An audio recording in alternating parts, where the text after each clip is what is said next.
wakaf kita baik-baik aja, Prof. Kita punya madrasah 35.000 di atas tanah wakaf. Kita punya makam 19.000 titik. Masjid kita di atas 300.000 titik. Kalau wakaf kita tidak baik-baik aja, udah jelas dong konflik di mana-mana gitu. Pasti, ya.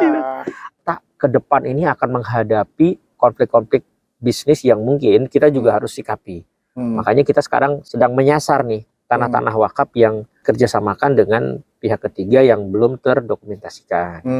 Bagaimana perbaikan wakaf ke depan? Satu yang paling penting ya, Prof, selain administrasi tadi, adalah peran dari notaris.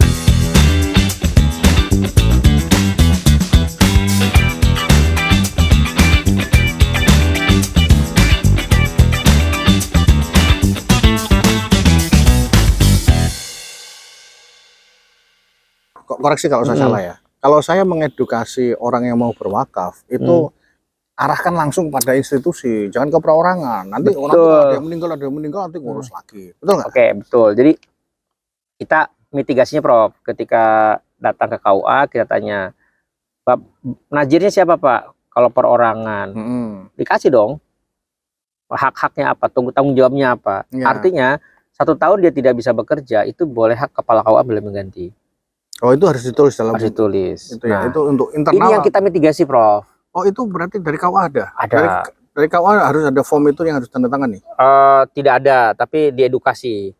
Kita sedang menuju ke sana. Artinya yang tahun 2021 ke sini itu relatif sudah kita edukasi soal kenaziran, pemilih nazir.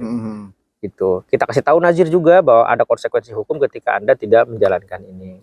Anda bukan pemilik tanah. Anda ini hanya diberikan tanggung jawab pengelola.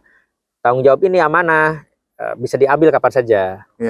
Iya kan? Ketika Anda nggak bisa kerja misalnya terus hukum. Gitu. Tapi nazir juga tidak semena-mena bisa diambil kalau tidak ada masalahnya. Itu gitu. Yang kedua, mitigasi yang ke dalam yang sudah tanah wakaf sudah bersertifikat kayak AIW apa, atau tulisan. Gimana cara kita memitigasi ini? Yang itu yang belum ke ATR BPN. Yang belum ke ATR BPN. Gimana cara kita mitigasinya adalah kita langsung on the spot melihat peta konflik gini. Kita akan melihat di mana paling banyak proyek pemerintah atau proyek pembangunan. Kita lari ke sana. Maka kita pertama gini, Bro. Ketika ada pembangunan pesat sebuah kota, itu kadang berkorelasi dengan masjid-masjid kita, musola kita yang kadang harus terkena rislah, terkena apa. Nah, itu kita mitigasi melalui teman-teman penyuluh agama. Kita lakukan edukasi, sosialisasi. Apa ya, bahan sosialisasinya apa? Nah, teman-teman itu yang paling ini kita ke nazir adalah segera pergantian nazir. Ketika nazir itu tidak lengkap 3 orang atau sudah meninggal atau apa. Nah, kalau sudah lewat, misalnya udah 5 tahun, 10 tahun nazirnya nggak diganti padahal sudah wafat, itu kadang jadi sumber masalah. Nah, jadi pergantian nazir yang mendekati dengan proyek pembangunan itu relatif banyak konflik ketimbang kita pergantian nazir itu secara normal misalnya karena periodik gitu. Nah, yang ketiga, Prof, kita sekarang sedang mengembangkan untuk pembinaan nazir dan pengawasan. Kita coba diawasi. Jadi intinya yang untuk tadi, Prof, dari mulai pendaftaran, dari mulai pemerintah itu melakukan 3 langkah. Kita mitigasi, artinya kita melakukan pemetaan pencegahan, kita melakukan pendampingan. Tadi sudah kena ya. Sudah kena. Nah, fasilitasi tadi kan ada sertifikasi, ada pembinaan. Nah, yang ketiga nih, Prof, advokasi. Ini yang kita tidak harapkan sebenarnya karena udah hukum ini. Betul. Nah, jadi kita itu sekarang punya laporan per kecamatan. Dari kecamatan itu lapor ke kami clustering. Clustering mana yang bisa dimediasi di kabupaten dan kita tekan untuk tidak ke pengadilan. Nah, yang menarik, Prof, menarik ini, angka konflik wakaf itu kata orang banyak. Betul, angkanya ada. Tapi yang sampai ke pengadilan itu dalam beberapa tahun, 1 tahun itu nggak nyampe 20, Prof. Sampai ke pengadilan. Kenapa? Karena kita sudah bisa menekan mediasi di tingkat awal. Betul.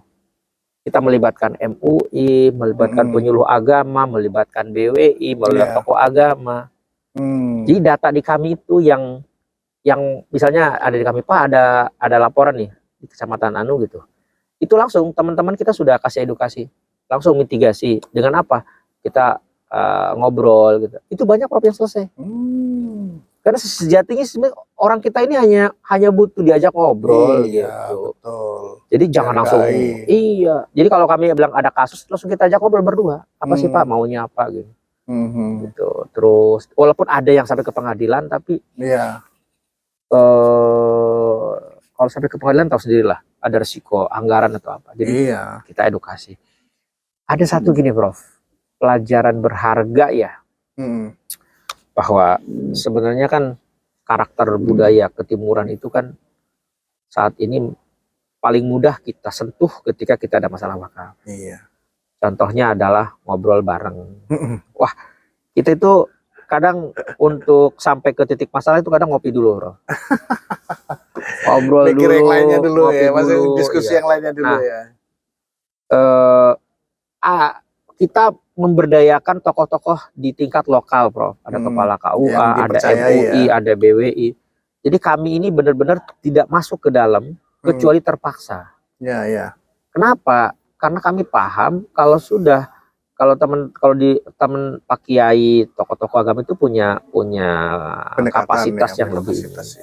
Nah, jadi sekarang mitigasinya gitu, Prof. Secara administratif kami lakukan fasilitasi, ya kan. Kemudian kami berikan pendampingan. Nah, pendampingan misalnya ketika sudah ada ini kita mediasi, yang ketiga ya kita advokasi.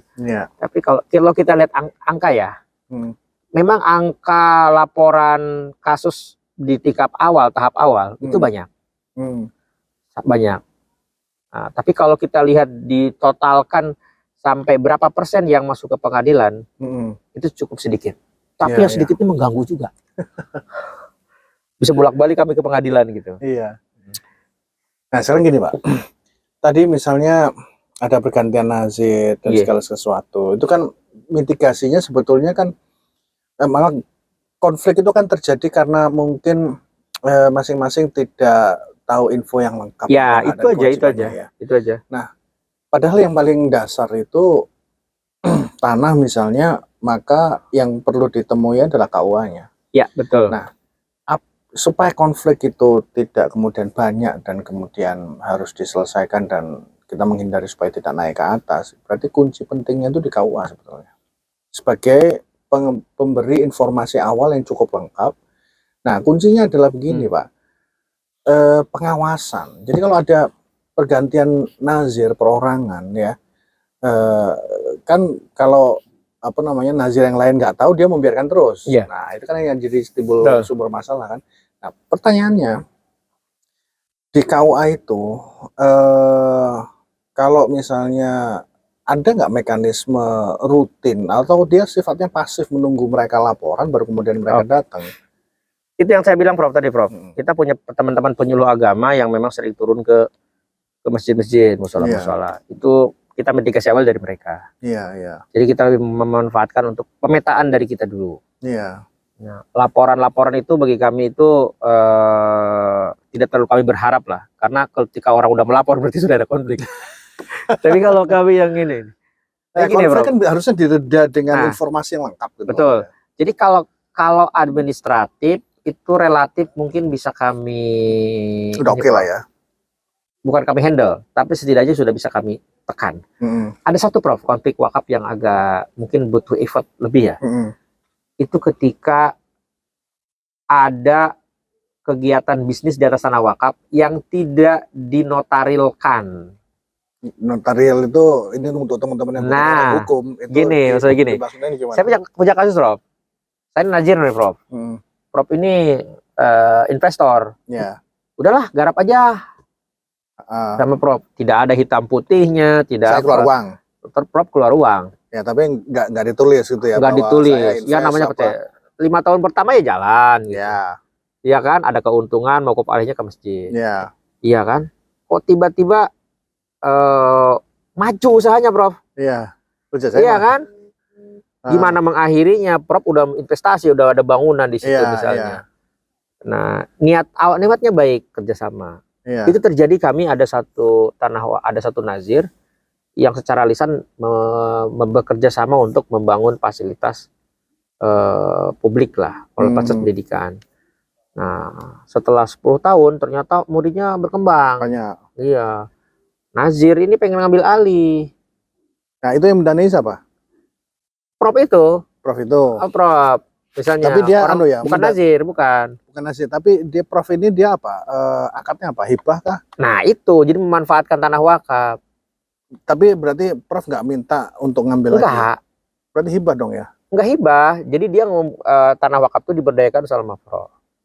Ya, tapi akadnya Prof tadi Itu yang secara lisan. Oh, nah, ini banyak kejadian nih. Jadi kalau ada kerjasama di atas tanah wakaf, itu harus didokumentasikan.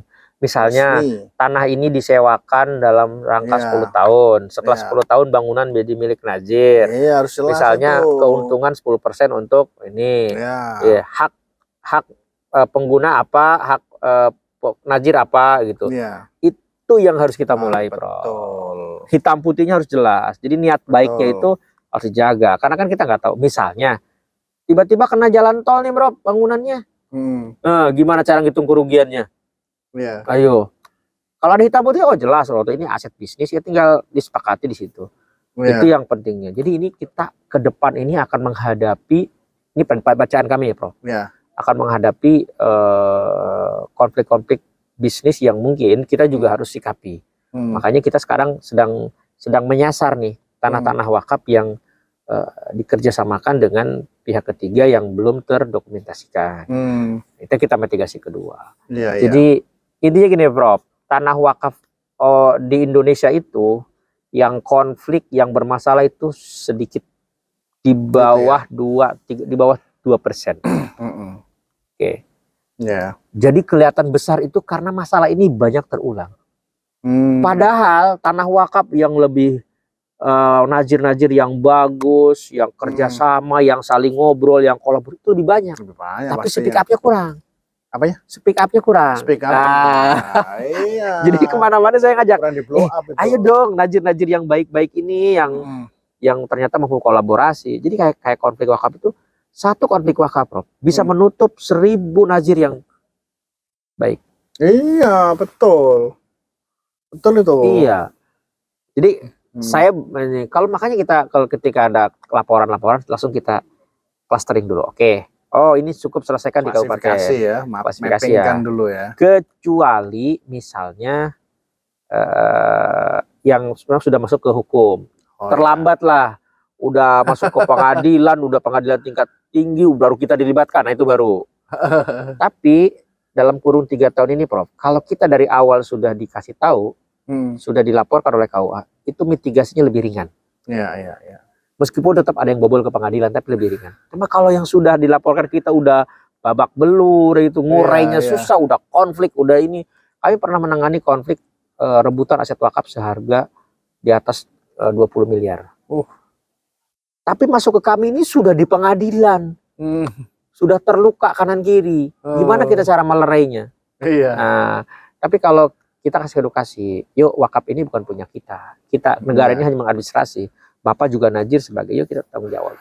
Jadi lebih ke pendekatan psikologi ya, kita sampaikan ke mereka, Jadi saya senang nih, Prof, ditegur sama Prof nih, biar mungkin ya teman-teman akademisi nih, Prof. Nah, teman-teman akademisi, para peneliti, mahasiswa nih hukum nih. Ngomong peneliti. Nah, jadi kalau kita mau lihat misalnya bagaimana perbaikan wakaf ke depan, satu yang paling penting ya, Prof, selain administrasi tadi, adalah peran dari notaris. Apa yang sekiranya bisa dijadikan riset mahasiswa S1, S2, S3, Fakultas Hukum, Fakultas Syariah? Terlalu berat, Prof. Jadi notaris ini topik ininya aja, nanti dari mulai pendaftaran, pemberdayaan, ini notaris itu jelas. Misalnya ketika nazir itu badan hukum, maka identitas badan hukumnya kan notaris juga. Jadi teman-teman ini, ketika ikrar wakaf itu juga ada yang diurus oleh notaris. Jadi sebelum tanah ini menjadi wakaf, itu melibatkan notaris juga. Legalitas badan hukum, gitu, Kumhamnya semuanya. Nah, yang kedua, ketika tanah wakaf ini akan dikerjasamakan, ini yang belum tradisi, ini yang belum kita harus sama notaris juga. Kenapa? Karena hitam putih misalnya perjanjian kerjasama antara nazir dan A gitu Investor kan. A gitu ya. Oh itu jelas. Iya. Dua-duanya dilindungi. Betul. Najir dilindungi, yang Mm-mm. penyewa juga dilindungi. Iya, iya. Gitu. Jadi ini menarik nih kalau nanti ada riset yang lebih ini. Tapi ala kulihal wakaf kita baik-baik aja, Prof. Alhamdulillah. Kenapa baik-baik aja? Karena gini. Kita punya madrasah 35.000 di atas tanah wakaf. Wush. Kita punya makam 19.000 titik. Masjid kita di atas 300.000 titik. Ya, ya, ya. Coba kalau wakaf kita tidak baik-baik aja, udah jelas daun konflik di mana-mana gitu. Pasti, ya. Memang ada, tapi Ya. itu relatif kita mitigasi. Ya, kepada teman-teman yang mau berwakaf ya. Mari kita mulai wakaf itu dengan tertib administrasi. Tertib administrasi. Gitu. Kami kan hanya mengadministrasi aja, Prof.